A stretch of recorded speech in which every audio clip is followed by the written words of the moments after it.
All right, so buckle up, everyone, because today we are diving deep into Jeremiah, chapters 40 through 52. Oh, yeah, this is where things get really interesting. It is. I mean, we're picking up right after the fall of Jerusalem. Yeah, talk about a turning point in the story. Right. So we're going to see how Jeremiah himself reacts to this utter devastation. And those powerful prophecies against the nations, too. Oh, definitely. And you know what's really striking? Even in the midst of all this heaviness, there's this thread of hope. Of restoration. Yeah, it's like even in judgment, God's still working things out. Absolutely. And the source material we're working with today is this document called Jeremiah 40:52, Perseverance, Prophecy, and God's Justice.pdf. Perfect. So let's jump right in, shall we? Yeah. Chapters 40 and 44 focus on Jeremiah himself and his response to the fall of Jerusalem. I mean, imagine the scene, right? The Babylonians have conquered the city. Total chaos, the city's in ruins, people are being scattered left and right. Exactly. But instead of leaving with everyone else. Jeremiah stays. Yeah. What do you make of that decision? Well, it's a powerful testament to his dedication, wouldn't you say? Oh, absolutely. This is a man who warned his people over and over again. And they didn't listen. Nope. And now look, here he is amidst the wreckage. Sticking with the remnants of his shattered community. It's like he's saying, my calling is tied to these people. Even when they make terrible choices. Right. But speaking of terrible choices. Oh boy. Chapter 44 is a head-scratcher for sure. Tell me about it. The people have just witnessed the consequences of their disobedience. The destruction of everything they held dear. And what do? They flee to Egypt and continue worshiping idols. Talk about not learning from your mistakes. Right. I mean, come on, people. Haven't you learned anything? Well, this is where we really see that human tendency To cling to the familiar. even if it's harmful. Yeah, it's like better the devil we know kind of thing. Makes you wonder, though, have you ever found yourself falling back into old habits? Ooh, that hits close to home. I think we've all been there at some point. For sure. But let's shift gears a bit and move on to what I like to call our world tour of God's judgment. Right. The prophecies against the nations in chapters 46 through 51. Yeah, we're not just talking about Judah here. It's like God's handing out consequences on a global scale. You got it. And it's fascinating how each of these prophecies reflects the specific historical relationship between that nation and Judah. Like with Edom, for example. Right. They were supposed to be Judah's brother nation. Descendants of Jacob and Esau. But instead of showing compassion when Jerusalem fell, they actually cheered on the Babylonians. And inflicted some pretty brutal treatment themselves.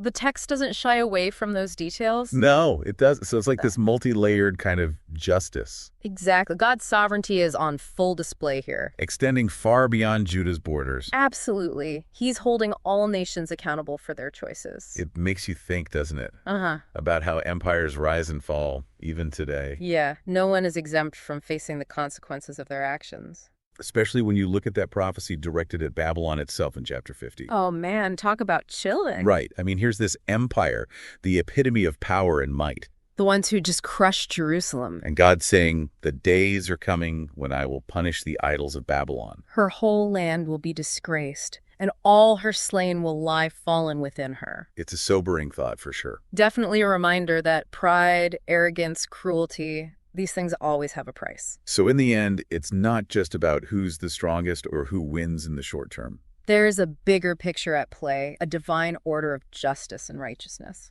Which leads us perfectly into chapter 52, where we see the full weight of Jerusalem's destruction. Oh yeah, the city in ruins, the temple gone. The people scattered. It's just heartbreaking. Imagine the despair they must have felt, especially with their faith being so deeply connected to the land and the temple. It was more than just a physical loss. Absolutely, a spiritual and emotional upheaval. But Just when things seem completely hopeless. we get this surprising twist. The release of King Jehoiachin from prison in Babylon. Now, this might seem like a small detail. But it's actually incredibly significant. Okay, I'm all ears. Why is this release such a big deal? Well, think about it. Amidst all this judgment and destruction, we see this act of mercy. It's like a tiny seed of hope being planted. Exactly. And a hint at something even bigger. The possibility of future restoration. Wow, that's pretty amazing when you think about it. It really is, and it raises all sorts of questions about God's character. Now he operates in the world, right? Yeah, we see his unwavering judgment against wickedness, but also his enduring compassion. And that promise of restoration. It's a bit of a paradox, isn't it? It is. How can those two things exist at the same time?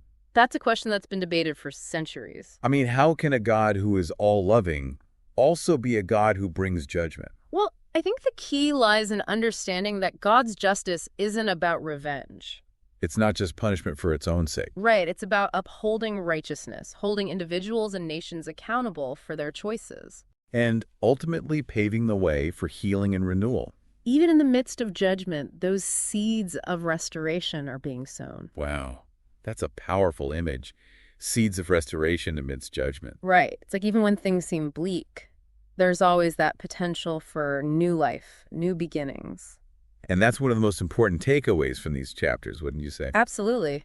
God's story doesn't end with judgment. There's always a thread of hope woven throughout. And that makes me wonder, if we can find hope in the midst of Jerusalem's destruction, what does that mean for us today? Right. What does it mean for us in the here and now? It means that no matter what challenges we face, no matter how dark things get, We can hold on to that belief that God is still working, still moving towards his ultimate purpose of redemption.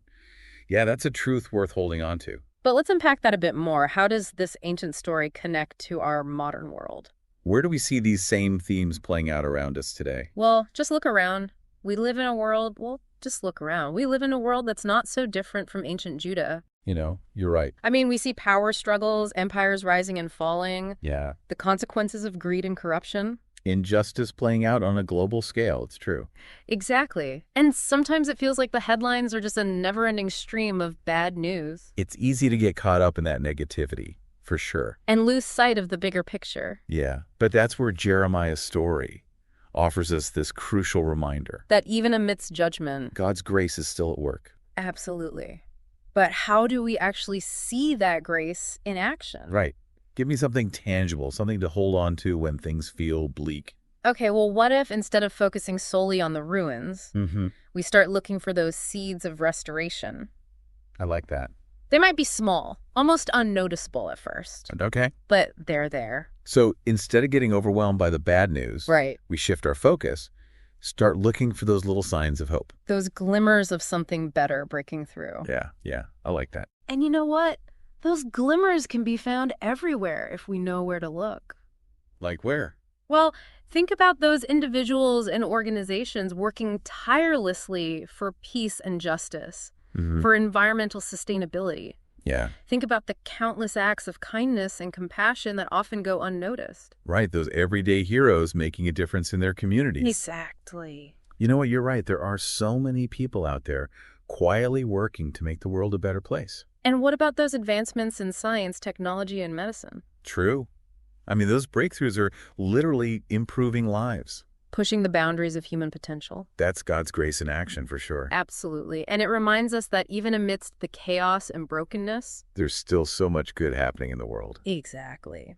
And that brings us to some key takeaways from these chapters of Jeremiah. Okay, hit me with those takeaways. What are the big lessons here? Well, first and foremost, we see that God's sovereignty extends over all nations and empires. Right, remember that prophecy against Babylon? Exactly. No power, no matter how great, can escape his ultimate authority. It's comforting to remember that, especially when things feel so chaotic and unpredictable. Absolutely. It's like a reminder that no matter what's happening in the news, God is still in control. For sure. What's the second takeaway? Well, rebellion against God inevitably leads to destruction. But, and this is crucial, repentance opens the door to restoration. Okay.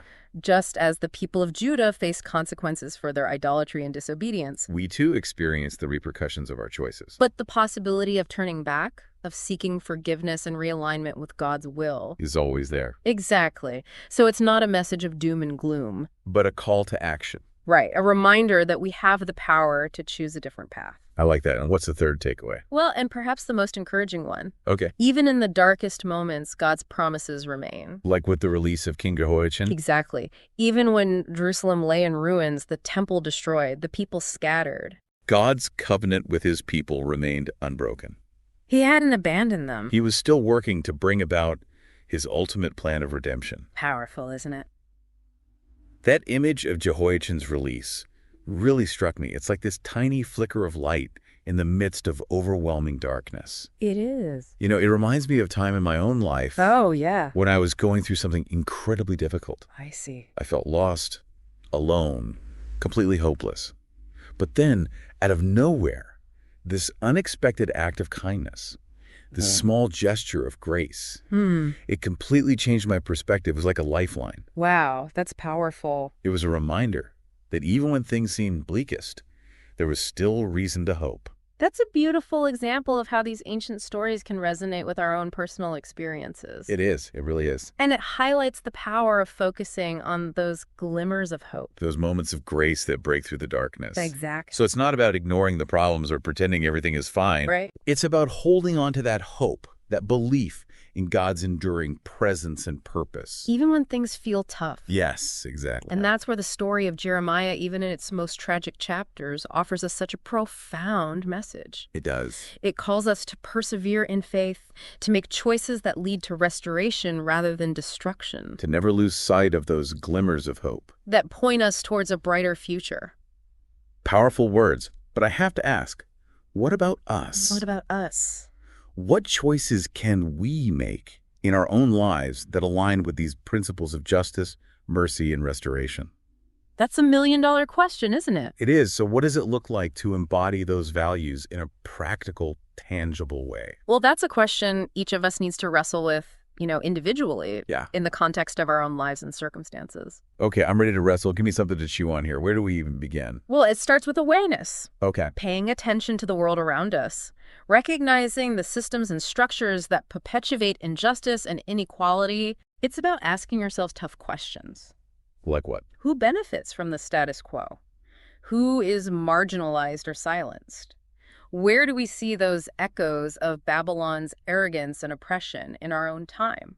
You're right. It's not enough to just focus on our own little corner of the world. Yep. We have to engage with the bigger picture. Absolutely. Understand the root causes of suffering. Yeah. Work to dismantle systems that perpetuate harm. Exactly. It's about seeking justice in all its forms, social, economic, environmental. Wow. It's about advocating for the vulnerable, speaking truth to power. Amplifying the voices of those who are often ignored or dismissed. You got it. It sounds like a tall order. It can be. Where do we find the strength and courage to do this work? Especially when it feels like we're up against such overwhelming forces, right? Yeah. Well, that's where the story of Jeremiah comes back into play. Okay. Remember, he faced immense opposition. Yeah. He was mocked, threatened Even in prison. for speaking God's truth, but he never wavered in his calling. He found his strength in his connection to God, in that unwavering belief that he was carrying out a divine mandate. So it's not about relying on our own limited strength, Or resources. but tapping into a source of power that's bigger than ourselves. Precisely, and that's a source that's available to all of us. Wow. It's the same power that sustained Jeremiah through trials and tribulations. The same power that ultimately brought about the downfall of Babylon. Yeah. The same power that continues to work in the world today. Moving us towards justice, healing, and restoration. Exactly. That's a powerful image, but how do we actually tap into that power in our daily lives? What does that look like in practice? Well, it starts with prayer. Okay. With intentionally seeking God's guidance and wisdom. Mm. It's about cultivating a deep sense of connection with him, Yeah. allowing his spirit to work through us. So it's not just about doing good deeds on our own, Right, it's about partnering with God. letting him lead and empower us. Exactly. And that partnership can manifest in so many ways. Yeah, like what? Well, it might be through volunteering our time and resources to support organizations that are working for justice, or maybe it's through having those courageous conversations with friends and family members. Oh, yeah. Those can be tough. They can be, for sure. But, those conversations that challenge harmful stereotypes and biases. Yeah, I've definitely had some of those uncomfortable conversations. I hear ya. And they're not always easy, No, they're not. but I think that's part of what it means to be a follower of Jesus, isn't it? Absolutely. To speak truth even when it's hard. To challenge injustice wherever we see it. You got it. And sometimes the most powerful act of resistance is simply choosing love over hate. Compassion over judgment. Exactly. It's like that saying, be the change you want to see in the world. Exactly. And remember, even the smallest acts of kindness The faintest flickers of hope. can make a profound difference in a world that desperately needs it. I love that image. Faintest flickers of hope. It's beautiful, isn't it? It is. It's a reminder that we don't have to do everything perfectly or have all the answers. Yep. Just showing up with love and compassion, offering a bit of light in the darkness. It can be incredibly powerful. It really can. And that's what I hope our listeners will take away from this deep dive into Jeremiah 40:52. Yeah.